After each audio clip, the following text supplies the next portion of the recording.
ನಮಸ್ತೆ ಸ್ನೇಹಿತರೆ, welcome to G H info centre. ಸ್ನೇಹಿತರೆ, ವಿವಿಧ ಇಲಾಖೆಗಳಲ್ಲಿ ಖಾಲಿ ಇರುವಂತಹ SDA, FDA, ಸಹಾಯಕ ವ್ಯವಸ್ಥಾಪಕರು, ಜೂನಿಯರ್ ಇಂಜಿನಿಯರ್ ಮತ್ತು ಅಕೌಂಟೆಂಟ್ ಹುದ್ದೆಗಳನ್ನು ಭರ್ತಿ ಮಾಡಿಕೊಳ್ಳಲು ಕರ್ನಾಟಕ ಎಕ್ಸಾಮಿನೇಷನ್ ಅಥಾರಿಟಿ ಅವರಿಂದ ನೇಮಕಾತಿ ಪ್ರಕ್ರಿಯೆ ನಡೆಯುತ್ತಿದ್ದು ಆನ್ಲೈನ್ ಮುಖಾಂತರ ಅರ್ಜಿಯನ್ನು ಆಹ್ವಾನಿಸಲಾಗಿದೆ. ಕಲ್ಯಾಣ ಕರ್ನಾಟಕ ವೃಂದ ಮತ್ತು ಉಳಿದ ವೃಂದದಲ್ಲಿ ಎಷ್ಟು ಹುದ್ದೆಗಳಿಗೆ ಯಾವ ರೀತಿ ಕಾಲ್ಫರ್ ಮಾಡಲಾಗಿದೆ ಮತ್ತು ವಿದ್ಯಾರ್ಥಿಗಳೇನು ಮತ್ತು ಅರ್ಜಿ ಸಲ್ಲಿಸುವಂತಹ ಕಂಪ್ಲೀಟ್ ಇನ್ಫಾರ್ಮೇಶನ್ಸ್ ನ ಈ ವಿಡಿಯೋದಲ್ಲಿ ತಿಳಿದುಕೊಳ್ಳೋಣ. ಸೊ ಅದಕ್ಕಾಗಿ ನೀವು ಎಲ್ಲೂ ಕೂಡ ಈ ವಿಡಿಯೋನ ಸ್ಕಿಪ್ ಮಾಡದೆ ಕೊನೆಯವರೆಗೂ ನೋಡಿ, ಹಾಗೆ ತಪ್ಪದೆ ನಮ್ಮ ಚಾನಲ್ನ ಸಬ್ಸ್ಕ್ರೈಬ್ ಮಾಡಿ ಆಲ್ ನೋಟಿಫಿಕೇಶನ್ ಆನ್ ಮಾಡಿಕೊಳ್ಳಿ.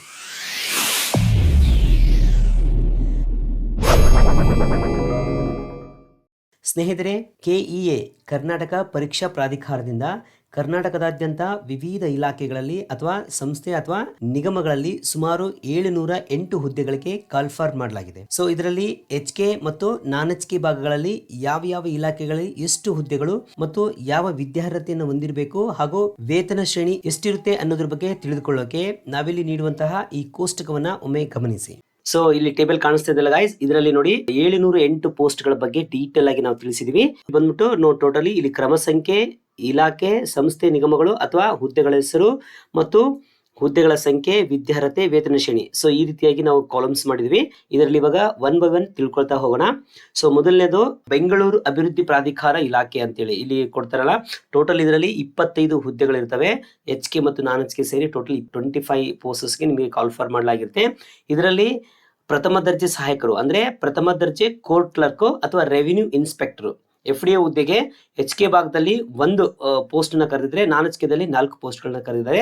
ಇದಕ್ಕೆ ಯಾವುದೇ ಒಂದು ಪದವಿಯನ್ನು ಮುಗಿಸಿದವರು ಅಪ್ಲಿಕೇಶನ್ ಸಲ್ಲಿಸಬಹುದಿರುತ್ತೆ. ಇದರ ವೇತನ ಶ್ರೇಣಿ ಬಂದ್ಬಿಟ್ಟು 44,425ರಿಂದ 83,700 ರೂಪಾಯಿವರೆಗೆ ನಿಗದಿಪಡಿಸಲಾಗಿರುತ್ತೆ.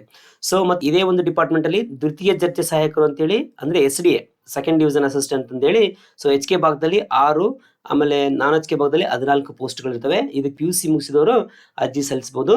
ಇದರ ಒಂದು ವೇತನ ಶ್ರೇಣಿ ಬಂದ್ಬಿಟ್ಟು 34,100 ರೂಪಾಯಿಂದ 67,600 ರೂಪಾಯಿ. ಅನಂತರ ಎರಡನೇ ಇಲಾಖೆ ಬಂದ್ಬಿಟ್ಟು Karnataka soaps and detergent limited ನಲ್ಲಿ ಕಿರಿಯ ಅಧಿಕಾರಿ ಮಾರುಕಟ್ಟೆ ಗ್ರೂಪ್ C ಹುದ್ದೆಗೆ HK ಭಾಗದಲ್ಲಿ 1, ನಾನ್ HK ಭಾಗದಲ್ಲಿ 1 MBA ಕ್ವಾಲಿಫೈಡ್ ಆದವರು ಅರ್ಜಿ ಸಲ್ಲಿಸಬಹುದು. ಇದಕ್ಕೆ ಸ್ಯಾಲರಿ ಬಂದ್ಬಿಟ್ಟು 61,300ರಿಂದ 1,12,900 ರೂಪಾಯಿವರೆಗೆ ಇರುತ್ತೆ. ಅನಂತರ ಮಾರಾಟ ಪ್ರತಿನಿಧಿ ಮಾರುಕಟ್ಟೆ ಗ್ರೂಪ್ C ಹುದ್ದೆಗೆ HK ಭಾಗದಲ್ಲಿ 4, ನಾನ್ HK ದಲ್ಲಿ 2 ಪೋಸ್ಟ್ಗಳು. ಯಾವುದೇ ಪದವಿ ಮುಗಿಸಿದವರು ಅರ್ಜಿ ಸಲ್ಲಿಸಬಹುದು. ವೇತನ ಶ್ರೇಣಿ ಬಂದು 33,200 ರೂಪಾಯಿಂದ 57,200 ರೂಪಾಯಿವರೆಗೆ ಇರುತ್ತೆ. ನಂತರ ಆಪರೇಟರ್ ಸೆಮಿಸ್ಕಿಡ್ ಅಂತ ಹೇಳಿ ಗ್ರೂಪ್ D ಹುದ್ದೆಗಳು. ಇಲ್ಲಿ HK ಭಾಗದಲ್ಲಿ 9 ಮತ್ತೆ ನಾನ್ HK ಭಾಗದಲ್ಲಿ 1 ಪೋಸ್ಟ್. SSLC ಜೊತೆಗೆ ITI ಮುಗಿಸಿದವರು ಈ ಒಂದು ಪೋಸ್ಟ್ಗೆ ಅರ್ಜಿ ಸಲ್ಲಿಸಬಹುದು. 31,600 ರೂಪಾಯಿಂದ 47,600 ರೂಪಾಯಿ ವೇತನ ಶ್ರೇಣಿ ನಿಗದಿಪಡಿಸಲಾಗಿರುತ್ತೆ. ಸೊ ನೆಕ್ಸ್ಟ್ ಬಂದ್ಬಿಟ್ಟು ರಾಜೀವ್ ಗಾಂಧಿ ಆರೋಗ್ಯ ವಿಜ್ಞಾನ ವಿಶ್ವವಿದ್ಯಾಲಯದಲ್ಲಿ ಸೊ ಟೋಟಲಿ ನಿಮಗೆ ಜೂನಿಯರ್ ಪ್ರೋಗ್ರಾಮರು, ಸಹಾಯಕ, ಕಿರಿಯ ಸಹಾಯಕ, ಸಹಾಯಕ ಇಂಜಿನಿಯರ್, ಸಹಾಯಕ ಗ್ರಂಥಾಲಯ, ಈ ಒಂದು 5 ಪೋಸ್ಟ್ಗೆ ನಿಮಗೆ ಕಾಲ್ಫರ್ ಮಾಡಲಾಗಿರುತ್ತೆ.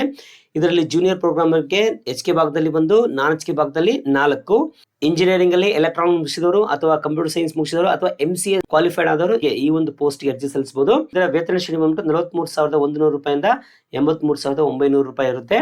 ಇನ್ನು ಸಹಾಯಕ ಗ್ರೂಪ್ C ಈ ಹುದ್ದೆಗೆ HK ಭಾಗದಲ್ಲಿ 1, ನಾನ್ HK ದಲ್ಲಿ 11, ಯಾವುದೇ ಪದವಿ ಮುಗಿಸಿದವರು ಅರ್ಜಿ ಸಲ್ಲಿಸಬಹುದು. 37,900ರಿಂದ 70,850 ರೂಪಾಯಿಗೆ ವೇತನ ಶ್ರೇಣಿ ಇರುತ್ತೆ.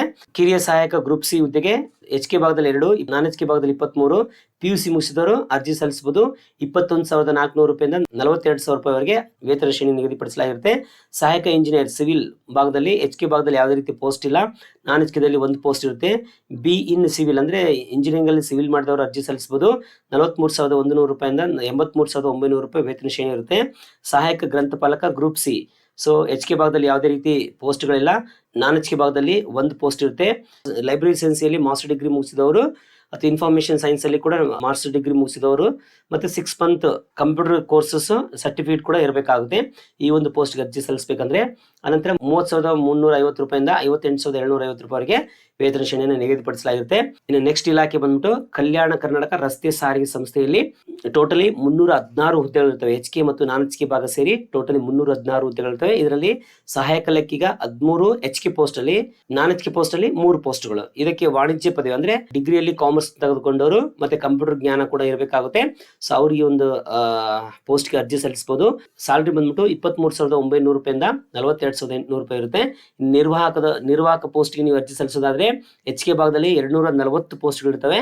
ನಾನ್ HK ಭಾಗದಲ್ಲಿ 60 ಪೋಸ್ಟ್ಗಳು ಇರ್ತವೆ. PUC ಅಥವಾ ಡಿಪ್ಲೊಮಾ ಕಂಡಕ್ಟರ್ ಲೈಸೆನ್ಸ್ ಜೊತೆಗೆ ಹೆವಿ ಬೆಡ್ಸ್ ಕೂಡ ಇರಬೇಕಾಗುತ್ತೆ. ಆಮೇಲೆ ಎತ್ತರ ಬಂದ್ಬಿಟ್ಟು ಬಾಯ್ಸ್ 160 ಸೆಂಟಿಮೀಟರ್, ಲೇಡೀಸ್ಗೆ 150 ಸೆಂಟಿಮೀಟರ್ ಇರಬೇಕಾಗುತ್ತೆ. ಸೊ ಇನ್ನು ವೇತನ ಶ್ರೇಣಿ ಬಂದ್ಬಿಟ್ಟು 18,660 25,300 ರೂಪಾಯಿಗೆ ನಿಗದಿಪಡಿಸಲಾಗಿರುತ್ತೆ. ಸೊ ಇದೇ ರೀತಿಯಾಗಿ ಟೋಟಲ್ 8 ಇಲಾಖೆಗಳಲ್ಲಿ ನಿಮಗೆ ಕಾಲ್ ಫಾರ್ ಮಾಡಲಾಗಿರುತ್ತೆ. ಸೊ ಇದೇ ರೀತಿ ತಾಂತ್ರಿಕ ಶಿಕ್ಷಣ ಇಲಾಖೆಯಲ್ಲಿ, ವಾಯುವ್ಯ ಕರ್ನಾಟಕ ರಸ್ತೆ ಸಾರಿಗೆ ಸಂಸ್ಥೆ, ಕೃಷಿ ಮಾರಾಟ ಇಲಾಖೆ, ಶಾಲಾ ಶಿಕ್ಷಣ ಇಲಾಖೆ, ಸೊ ಹೀಗೆ ಟೋಟಲ್ ನಿಮಗೆ 8 ಇಲಾಖೆಯಲ್ಲಿ ಕಾಲ್ ಫಾರ್ ಮಾಡಲಾಗಿರುತ್ತೆ. ಈ PDF ಲಿಂಕ್ ನಮ್ಮ ವಿಡಿಯೋದ ಡಿಸ್ಕ್ರಿಪ್ಷನ್ ಅಲ್ಲಿ ಕೊಟ್ಟಿರ್ತೀವಿ. ಅಲ್ಲಿ ಹೋಗ್ಬಿಟ್ಟು ನೀವೊಂದು PDF ನ ಡೌನ್ಲೋಡ್ ಮಾಡ್ಕೊಂಡು ಯಾವ್ಯಾವ ಇಲಾಖೆಯಲ್ಲಿ ಎಷ್ಟು ಹುದ್ದೆಗಳಿಗೆ ಯಾವ ರೀತಿ ಕಾಲ್ಫರ್ ಮಾಡಲಾಗಿರುತ್ತೆ, ಮತ್ತೆ ಕ್ವಾಲಿಫಿಕೇಶನ್ ಏನ್ ಬೇಕು, ಮತ್ತು ಎಷ್ಟು ವೇತನ ಶ್ರೇಣಿಯನ್ನು ನಿಗದಿಪಡಿಸಲಾಗಿರುತ್ತೆ ಅನ್ನೋದ್ರ ಬಗ್ಗೆ ಡೀಟೇಲ್ ಆಗಿ ನಿಮಗೆ ಈ ಒಂದು PDF ನೋಡ್ಕೊಂಡ್ರೆ ನಿಮಗೆ ಈಸಿಯಾಗಿ ಅರ್ಥ ಆಗುತ್ತೆ. ಸೊ ಓಕೆ ಗೈಸ್, ಸೊ ಈ ರೀತಿಯಾಗಿ ಎಲ್ಲ ಇಲಾಖೆಗಳಲ್ಲಿ ಇಂತಹ ಹುದ್ದೆಗಳನ್ನು ಕಾಲ್ಫಾರ್ ಮಾಡಲಾಗಿರುತ್ತೆ. ಸೊ ಇದನ್ನು ನೀವು ಸರಿಯಾಗಿ ತಿಳಿದುಕೊಂಡು ಯಾವ ಹುದ್ದೆಗೆ ನೀವು ಎಲಿಜಿಬಲ್ ಆಗಿರ್ತೀರಿ ಅಂತ ತಿಳಿದುಕೊಂಡು ಅಂತಹ ಪೋಸ್ಟ್ಗೆ ನೀವು ಅಪ್ಲಿಕೇಶನ್ನ ಸಲ್ಲಿಸಬೇಕು. ಸೊ ನಂತರ ಪ್ರಮುಖ ದಿನಾಂಕಗಳ ಬಗ್ಗೆ ನೋಡೋದಾದ್ರೆ ಅರ್ಜಿ ಸಲ್ಲಿಸುವಂತಹ ಕೊನೆಯ ದಿನಾಂಕವನ್ನ ನವೆಂಬರ್ 25, 2025 ಮುಂದೂಡಲಾಗಿದೆ. ಅರ್ಜಿ ಶುಲ್ಕ ಪಾವತಿಸಲು ನವೆಂಬರ್ 26, 2025 ಅವಕಾಶವನ್ನ ನೀಡಲಾಗಿರುತ್ತೆ. ಸೊ ಗೈಸ್, ಈ ಒಂದು ಹುದ್ದೆಗಳಿಗೆ ನೀವು ಅರ್ಜಿ ಸಲ್ಲಿಸಬೇಕಂದ್ರೆ ಕರ್ನಾಟಕ ಪರೀಕ್ಷಾ ಪ್ರಾಧಿಕಾರದ KEA ವೆಬ್ಸೈಟ್ಗೆ ಭೇಟಿ ನೀಡಿ ಇದರ ಒಂದು ಮುಖಪುಟ ಓಪನ್ ಆಗುತ್ತೆ. ಇಲ್ಲಿ ಕಾಣಿಸುವಂತಹ 3 ಡಾಟ್ಸ್ ಮೇಲೆ ಕ್ಲಿಕ್ ಮಾಡಿ, ಇದರಲ್ಲಿ ನೇಮಕಾತಿ ಮೇಲೆ ಕ್ಲಿಕ್ ಮಾಡಿ, ನಂತರ ಇಲ್ಲಿ ಕಾಣಿಸುವಂತಹ ವಿವಿಧ ಇಲಾಖೆಗಳ ನೇಮಕಾತಿ 2025 ಮೇಲೆ ಕ್ಲಿಕ್ ಮಾಡಿ, ಮತ್ತೆ ನಿಮಗಿಲ್ಲಿ 2 ಆಪ್ಷನ್ ಓಪನ್ ಆಗುತ್ತೆ. ನೀವು HK ಭಾಗಕ್ಕೆ ಅರ್ಜಿ ಸಲ್ಲಿಸುವುದಾದರೆ ಈ ಲಿಂಕ್ನ ಕ್ಲಿಕ್ ಮಾಡಿ, ಅಥವಾ ನಾನ್ HK ಭಾಗಕ್ಕೆ ಅರ್ಜಿ ಸಲ್ಲಿಸುವುದಾದರೆ ಕೆಳಗಿನ ಲಿಂಕನ್ನು ಕ್ಲಿಕ್ ಮಾಡಿ. ಕ್ಲಿಕ್ ಮಾಡಿದ ನಂತರ ಮತ್ತೆ ನಿಮಗಿಲ್ಲಿ ಬಹಳಷ್ಟು ನೋಟಿಫಿಕೇಶನ್ ಲಿಂಕ್ಗಳು ಇರುತ್ತವೆ. ಇದರಲ್ಲಿ ವಿವಿಧ ಇಲಾಖೆಗಳ ನೇಮಕಾತಿ ಆನ್ಲೈನ್ ಅರ್ಜಿ ಲಿಂಕ್, ಇದರ ಮೇಲೆ ಕ್ಲಿಕ್ ಮಾಡಿ. ಅನಂತರ ನಿಮಗೆ 2 ಆಪ್ಷನ್ ಇರುತ್ತೆ. ಇಲ್ಲಿ ಡಿಜಿಲಾಕರ್ ಅಲ್ಲಿ ಸೈನ್ ಅಪ್ ಮಾಡ್ಕೊಂಡವರು ಕೆಳಗಿನ ಕ್ಯಾಂಡಿಡೇಟ್ ಲಾಗಿನ್ ಮೇಲೆ ಕ್ಲಿಕ್ ಮಾಡಿ ನಿಮ್ಮ ಮೊಬೈಲ್ ನಂಬರ್ ಲಿಂಕ್ ಮಾಡಿಕೊಂಡು OTP ಮುಖಾಂತರ ಅರ್ಜಿ ಓಪನ್ ಮಾಡ್ಕೊಳ್ಬಹುದು. ಅಥವಾ ಹೊಸದಾಗಿ ಡಿಜಿಲಾಕರ್ ಕ್ರಿಯೇಟ್ ಮಾಡ್ಕೊಳ್ಳೋರು ಮೊದಲನೇ ಆಪ್ಷನ್ ಅಂದರೆ ಕ್ಯಾಂಡಿಡೇಟ್ ರಿಜಿಸ್ಟರ್ ಮೇಲೆ ಕ್ಲಿಕ್ ಮಾಡಿ ನಿಮ್ಮ ಆಧಾರ್ ಕಾರ್ಡ್ನ ಎಂಟ್ರಿ ಮಾಡಿಕೊಂಡು OTP ಸಬ್ಮಿಟ್ ಮಾಡಿ ಲಾಗಿನ್ ಕ್ರಿಯೇಟ್ ಮಾಡ್ಕೋಬೇಕು. ಅನಂತರ ಅರ್ಜಿ ಓಪನ್ ಮಾಡಿಕೊಂಡು ಇಲ್ಲಿ ಕೇಳುವಂತಹ ಎಲ್ಲ ಮಾಹಿತಿಯನ್ನು ಸಬ್ಮಿಟ್ ಮಾಡಿ ನಿಮ್ಮ ಡಾಕ್ಯುಮೆಂಟ್, ಫೋಟೋ ಮತ್ತು ಸಿಗ್ನೇಚರ್ ಅಪ್ಲೋಡ್ ಮಾಡಿಕೊಂಡು ಅರ್ಜಿ ಶುಲ್ಕವನ್ನು ಪೇ ಮಾಡಿ ಫೈನಲ್ ಸಬ್ಮಿಟ್ ಮಾಡಿ. ಅನಂತರ ಒಂದು ಅಕ್ಲಾಜ್ಮೆಂಟ್ ಸಿಗುತ್ತೆ, ಅದನ್ನು ಜವಾಬ್ದಾರಿಯಿಂದ ಪ್ರಿಂಟ್ಔಟ್ ತೆಗೆದುಕೊಂಡು ನಿಮ್ಮಲ್ಲೇ ಇಟ್ಕೊಳ್ಬೇಕು. ಮುಂದೆ ಎಕ್ಸಾಮ್ ಟೈಮಲ್ಲಿ ಹಾಲ್ ಟಿಕೆಟ್ ಡೌನ್ಲೋಡ್ ಮಾಡಿಕೊಳ್ಬೇಕಾದ್ರೆ ಇದು ಬಹಳಷ್ಟು ಉಪಯೋಗ ಆಗುತ್ತೆ. ಸೊ ಈ ರೀತಿಯಾಗಿ ನೀವು ಅರ್ಜಿಯನ್ನು ಸಲ್ಲಿಸಬಹುದಾಗಿರುತ್ತೆ. ಆದರೆ ಬಹು ಮುಖ್ಯವಾಗಿ ಈ ಅರ್ಜಿ ಸಲ್ಲಿಸೋಕ್ಕಿಂತ ಮುಂಚೆ ಈ ವೆಬ್ಸೈಟ್ನಲ್ಲಿ ನೀಡಿರುವಂತಹ ನೋಟಿಫಿಕೇಶನ್ನ ಒಂದ್ಸಲಿ ನೋಡಿಕೊಂಡು ಜವಾಬ್ದಾರಿಯಿಂದ ಅರ್ಜಿಯನ್ನು ಸಲ್ಲಿಸಬೇಕಾಗಿರುತ್ತೆ. ಓಕೆ ಸ್ನೇಹಿತರೆ, ಇನ್ನು ಬೇರೆ ತರಹ ಸರ್ಕಾರಿ ಉದ್ಯೋಗಗಳ ಬಗ್ಗೆ ಅಥವಾ ಸರ್ಕಾರಿ ಯೋಜನೆಗಳ ಬಗ್ಗೆ ತಿಳಿಸುವಂತಹ ಪ್ರಯತ್ನ ಮಾಡ್ತೀವಿ. ಅದಕ್ಕಾಗಿ ನಿಮ್ಮ ಸಪೋರ್ಟ್ ಬಹಳಷ್ಟು ಮುಖ್ಯವಾಗಿರುತ್ತೆ. ನಮ್ಮ ವಿಡಿಯೋ ಇಷ್ಟವಾಗಿದ್ದರೆ ಲೈಕ್ ಮಾಡಿ, ಶೇರ್ ಮಾಡಿ ಮತ್ತು ಚಾನಲ್ನ ಸಬ್ಸ್ಕ್ರೈಬ್ ಮಾಡಿ. ಮುಂದಿನ ವಿಡಿಯೋದಲ್ಲಿ ಮತ್ತಷ್ಟು ಉಪಯುಕ್ತ ಮಾಹಿತಿಗಳ ಜೊತೆ ಮತ್ತೆ ಸಿಗೋಣ. ಧನ್ಯವಾದಗಳು.